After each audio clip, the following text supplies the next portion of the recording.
దేవుని పరిశుద్ధమైన నామమునకు మహిమ కలుగును గాక. వీక్షిస్తున్న మీ అందరికీ మన ప్రభు అయిన యేసుక్రీస్తు నామములో నా యొక్క శుభాభివందనాలు తెలియజేస్తున్నాను. ఈరోజు మన దేవుని వాగ్దానం 99వ దావీదు కీర్తన 6వ వచనం. వారు యెహోవాకు మొరపెట్టగా ఆయన వారికి ఉత్తరమిచ్చెను. ప్రియమైన వారలారా, ఇక్కడ ప్రార్థన చేసిన వారు అని మాట్లాడుతున్నాడు. అంటే ఎవరు వారు? వారు చేసిన ప్రార్థనను దేవుడు అంగీకరించి వారికి ఉత్తరం ఇచ్చారట. ఆ పై భాగంలో రాయబడ్డ మాట ఏమిటంటే, అక్కడ మోషే, అహరోను, సమూయేలు ఉన్నారట, యాజకులైనటువంటి వారు. వారు ప్రార్థన చేసినప్పుడు దేవుడు వారికి సమాధానం ఇచ్చాడు.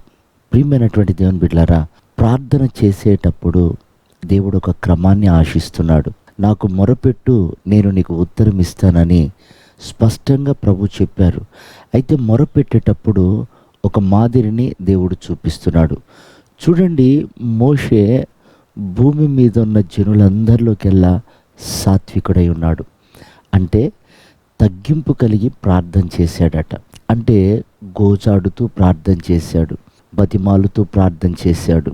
ప్రార్థన చేసేటప్పుడు ప్రభు నేర్పిస్తున్న పాఠం ఏమిటంటే, ఒక తండ్రిని కుమారుడు ఎలాగైతే స్నేహపూర్వకంగా, అధికారపూర్వకంగా అడుగుతూ ఉంటాడో అలాగున తండ్రిని మనం అడగాలట. అంత చనువుగా అడగాలి అంటే మనలో ఒక యథార్థత కావాలి. అందుకే మోషేని గురించి బైబిల్ సెలవిస్తుంది, అతడు నా ఇల్లంతటిలో నమ్మకస్తుడు అని. దేవుని ఇంటిలో నమ్మకస్తుడు కనుక ఒక తండ్రి దగ్గర కుమారుడు గోజాడినట్లుగా మోషే గోజాడాడు.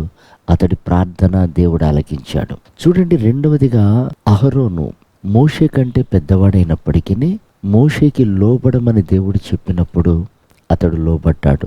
మోషే, నీకు అహరోను నోరుగా ఉంటాడు అన్నాడు కనుక అతడు లోబడి ప్రార్థన చేశాడు.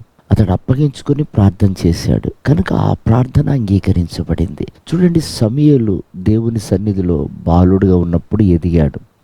బాలుడుగా ఉన్నప్పుడే బలిపీఠం ఎదుట పరిచర్య చేసినటువంటి వాడు, దీపాలను వెలిగించినటువంటి, మందిరాన్ని పరిశుద్ధపరిచినటువంటి వాడు, పరిచర్య చేస్తూ దేవుని కనులెదుట తన ప్రవర్తనను కనబరుచుకుంటూ ప్రార్థించాడు కనుక ఆ ప్రార్థన దేవుడు ఆలకించాడు. కనుక ప్రియమైన వారలారా, దేవుని సన్నిధిలో మనం ప్రార్థన చేసేటప్పుడు ఒకటి, దేవుని ఇంట్లో అనగా తన పనిలో ఒక నమ్మకస్తులుగా ఉండి సాత్వికముతో గోజాడుతూ బతిమాలుకుంటూ ఆయన ప్రార్థన చేసినప్పుడు ఆ ప్రార్థన ఆలకిస్తున్నాడు.